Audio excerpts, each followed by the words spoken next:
सुधीर जी ने जो शुरू किया कुंभ मेले के बारे में, तो वो अक्षय वट से शुरू किया। तो और तिवारी जी ने शुरू किया था, शायद समय के अभाव में कुछ ज़्यादा बोल नहीं पाए उसके बारे में, तो मैं उसी का फ़ायदा उठा के, क्योंकि इतना कुछ भारद्वाज साहब ने और तिवारी जी ने इस कुंभ के बारे में बोल दिया है कि मेरे जैसे आदमी के पास बोलने के लिए ज़्यादा है नहीं। तो अक्षय वट के बारे में जैसे इन्होंने बताया कि वहाँ पर सुसाइड्स होते थे। एक ये किंवदंती है, धारणा है कि जो अक्षय वट, जो जहाँ पर भारद्वाज मुनि का आश्रम था, वहाँ उसकी जड़ से में जो भी अपने प्राण त्यागेगा वो सीधा मोक्ष प्राप्ति करेगा। और इस चीज़ का वर्णन ह्यूइंग ने 7th सेंचुरी में किया है कि अक्षय वट के नीचे उन्हें ह्यूमन रिमेन्स उनको मिले हैं वहाँ पर। तो अक्षय वट की तो एक कहानी यही है। और दूसरी चीज़ जो अक्षय वट जो कि किले के अंदर आ गया है, उसके बारे में थोड़ा सा कंट्रडिक्शंस भी हैं, क्योंकि वहाँ पर अब एक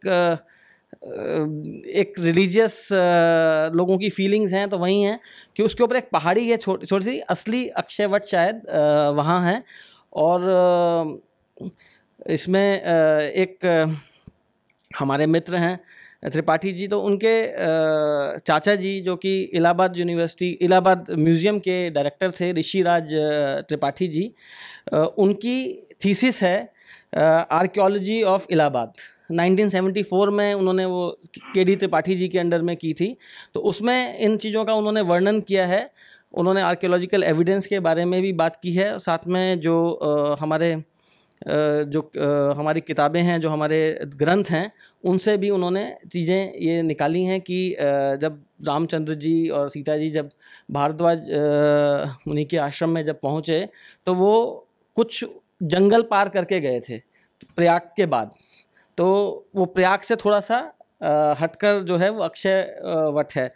और इस अक्षय वट के ऊपर हमारे केंद्र ने भी अभी पिछले 2 महीने में 3 महीने में कुंभ मेले के सिलसिले में काफ़ी कार्य किया है।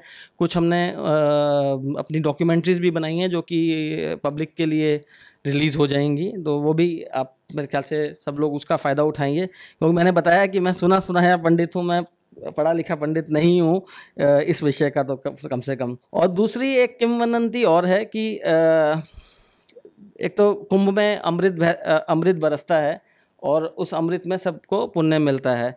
और भारद्वाज सर ने ये बताया कि माघ में के महीने में वहाँ पर जो जाता है उसको पुण्य की प्राप्ति हमें होती है हर साल, चाहे वो कुंभ में हो चाहे कुंभ के अलावा हो।